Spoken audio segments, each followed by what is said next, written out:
hola. It's Caipacho with the Weekly Pele Report.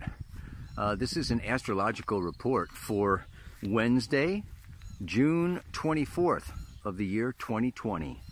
We are still in the eclipse season, you know. There was a lunar eclipse on June 5th. We had just had that solar eclipse, very powerful, okay, a couple days ago. And now we are going to also be coming up to another lunar eclipse on July 5th. So they call that an eclipse season. It's a time of extreme, powerful change and transformation. So I hope that you're hanging in there, you know, and this is all okay for you. We've got a few things going on right now. The moon is in Leo, okay, squared Uranus this morning. Maybe you had a little surprise. And tomorrow, Thursday, she goes into Virgo. You know, for a couple of days while she's in Virgo, obviously she'll oppose Neptune, and then make a nice trine up there to the Jupiter-Pluto conjunction in Capricorn. Earth, Earth, Earth, Earth, Earth, Earth, Earth.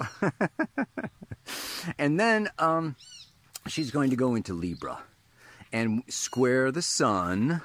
Okay, do a little opposition to Mars. You know, and go into then a square, okay, to the Jupiter, Pluto, Saturn. You know, that's going on for quite some time. So besides that, you know, Venus is over there in Gemini, stationing at the 5th, you know, 5 degrees, like 20 minutes of Gemini right now, okay? And she's going to sit there, you know, for like a whole day. And then she's going to finally go direct. Woo! Been a long time since we had a Venus direct. Wow. So we're going to talk about that. She's just sitting still. Sitting still. Yeah? And, you know, what else is happening? Well, the big change that I also want to talk about today is just that Mars is moving into the sign of Aries. He is coming home, but before he does that, he is going to square the moon's nodes. And he's moving pretty slow. That's going to be at least a couple of days.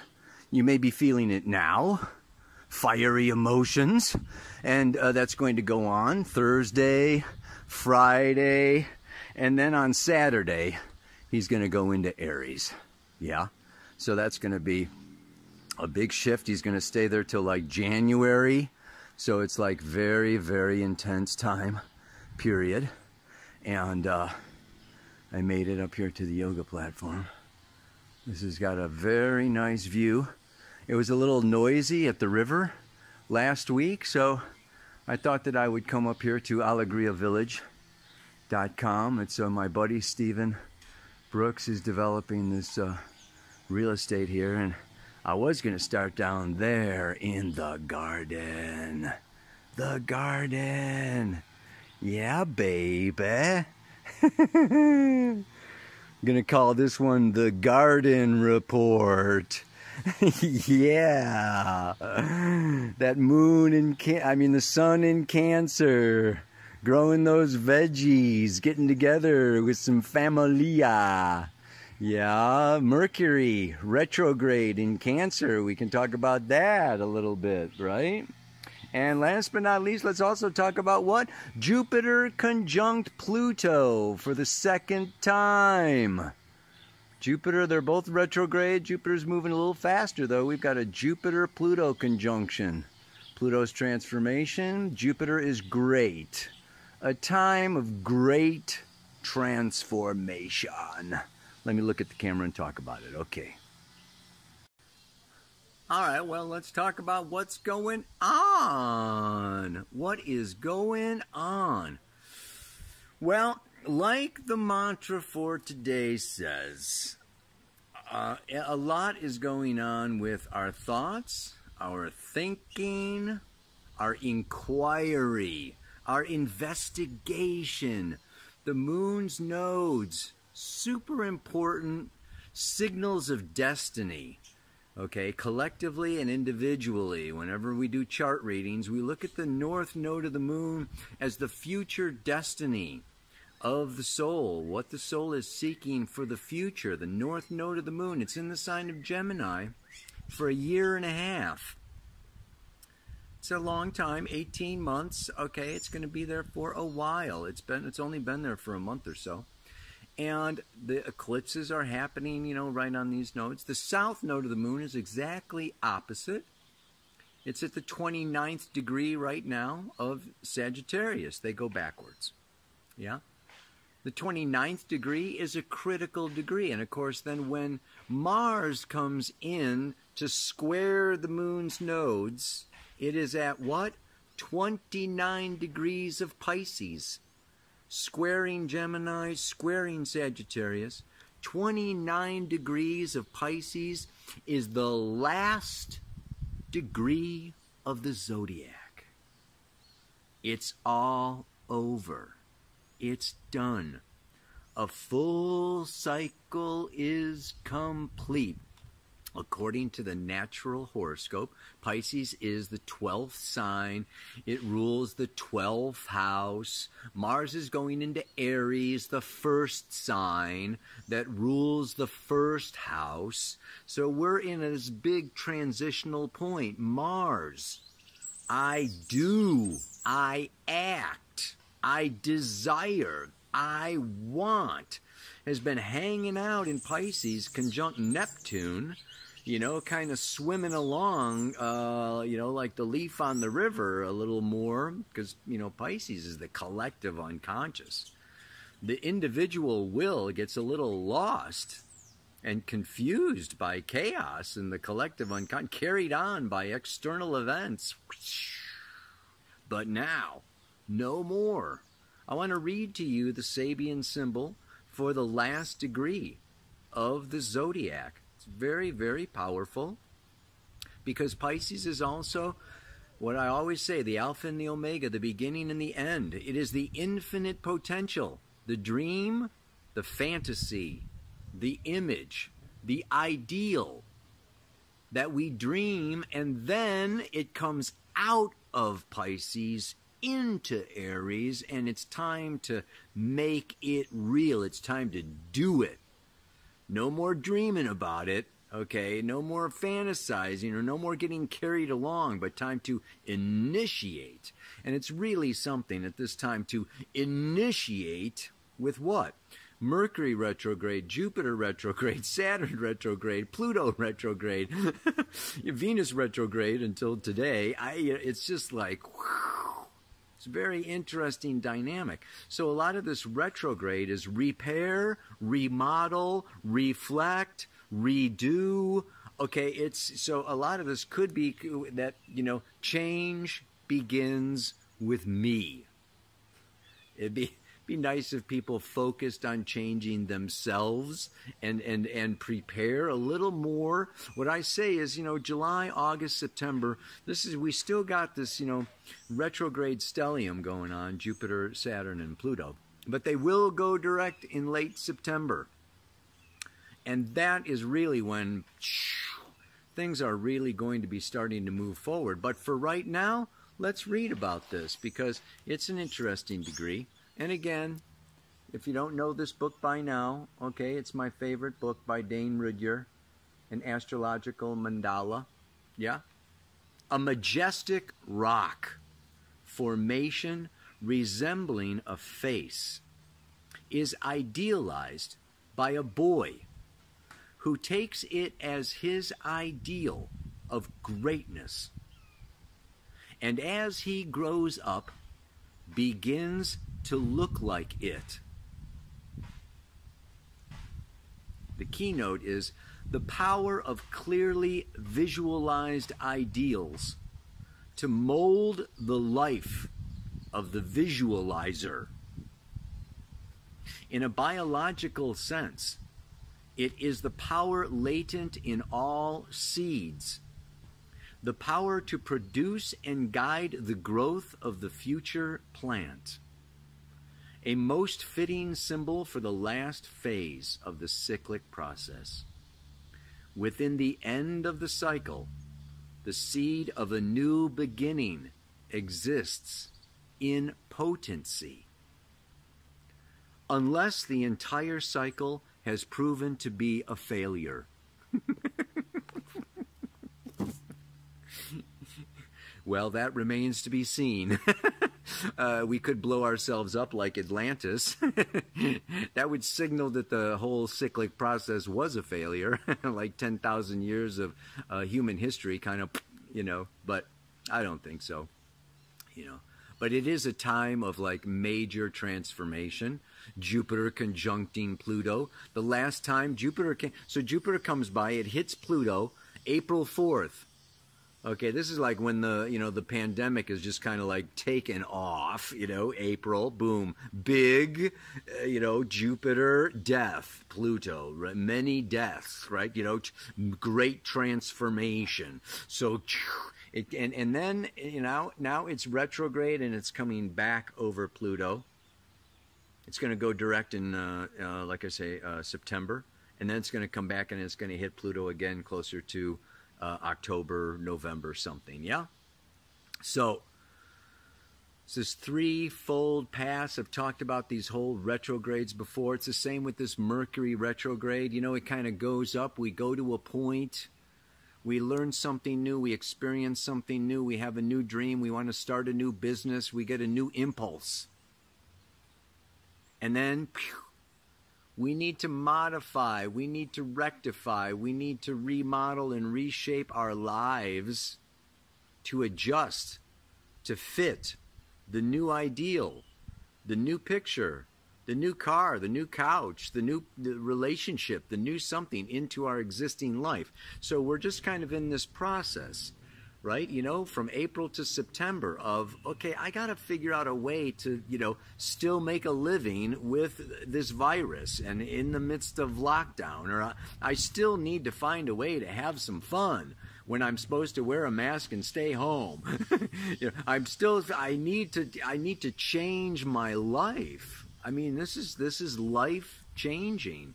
Now the Sun and Mercury are in Cancer. Home, roots, family, the past, feeling, cooking, changing. Okay, you know, cooking is alchemy. This is inner alchemy happening. So this is really a time of, you know, deep reflection on what are my ideals? What do I idealize? Who do I look up to, or who do I ideally want to be? And here's the big catch, right? You know, this Mars square the moon's nodes in evolutionary astrology, Jeffrey Wolf Green, you know, says that, you know, planets that square the moon's nodes are skip steps. This is in a natal birth chart, but in the transits, I think it holds the same. Mars is making a 90-degree square from the south node, the past, moving towards the north node, the future. And this is a critical turning point that says we've got to pay attention. We've got to do Mars in Pisces. We've got to cut the cords. We've got to let go of some of the past in order to go forward. It's like you can't have it all. Things that have got you this far, maybe they're not meant to get you any farther. And you can't, like, you know, infuse the future and then carry the past. It's too much. So in some ways we can be having too much. This can be a time where we are overwhelmed with sacrifices, with responsibilities, with people getting sick, with having to take care of family members, or, you know, mom and dad move in, or the kids get sick, or this, you know, family. This is a lot of pressure going on here as, you know, Aries, you know, Mars is going to be moving into Aries. And it's going to, you know, it's going to still be squaring the sun for the rest of this weekend, I would say. You know, we're going to be feeling it. And we're going to be feeling it in terms of anxiousness, maybe some anger and some frustration, because we're not free to do whatever we want, say whatever we want, go wherever we want, be whatever we want. It's like, So Mars in Aries, you know, it's going to be hitting Chiron very shortly, right? You know, basically it's conjunct Chiron as soon as it enters Aries. So, we're dealing with potency, with impotency, with, what we can do and be and express. And when that doesn't happen, there can be anger and rage. And that rage can be a volcano that blows up in our face. Myself and all the other astrologers have been saying for some time, this Mars in Aries is going to go retrograde in Aries. It's going to be there for 6 months. It's going to be squaring the Jupiter, Pluto, Saturn later on. And this is a time where wars break out. This is a time where people want to prove that they're free, or they can't stand being isolated or quarantined or locked down. I read this morning they shot 2 5G tower workers, right? Just like the fireworks are going off all over the place. The people, it's like the water is boiling. We're reaching kind of a nexus where the tipping point is about to tip. And this is part of a much longer process, is all I can say. And right now the time is, and this is what it's like the need to know why is the key that opens the door. The future right now is the North Node in Gemini. And Gemini is curious. It wants to read about. It wants to watch documentaries about. It wants to check out this doctor and this YouTube and this government speech and this conspiracy theory and this da-da-da-da. This is a time. I just want us to, I encourage everybody, okay, to gather all the information. We still don't know. Science doesn't know, the politicians don't know, even the astrologers don't know everything about this virus, everything about what is coming, the causes, the solutions. This is, so it would be premature to make definite statements, definite judgments, take definite actions without having all the information. This is where we get into trouble. With the south node of the moon, K2, the dragon's tail, a point of karma in Sagittarius. And if we get into the shadow of Sagittarius, it is that I want to convince, convert, or condemn. You either believe what I believe, because my opinions are true and right and I know everything. This is too much.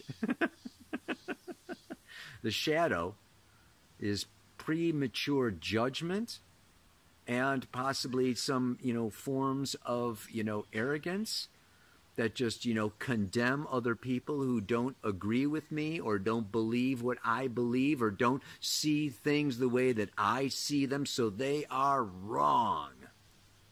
And they need to be executed or, excluded, excommunicated, cut out, slammed, So, this is a time where that shadow prematurely, jumps out at things. So we're still in what I consider a gathering phase. So this North Node in Gemini wants to gather. Retrograde Mercury wants to gather. Okay, and retrograde Jupiter, Pluto really wants to gather and understand the laws, the natural laws around conditions, places, people, and then we can go forward having a solid, common understanding and footing. Prior to that, without the correct or information or the needed, necessary information, it's all theoretical. It's all possible. We can't really say for sure this, that, or the other thing. And so, we get into more fighting, arguing, wars.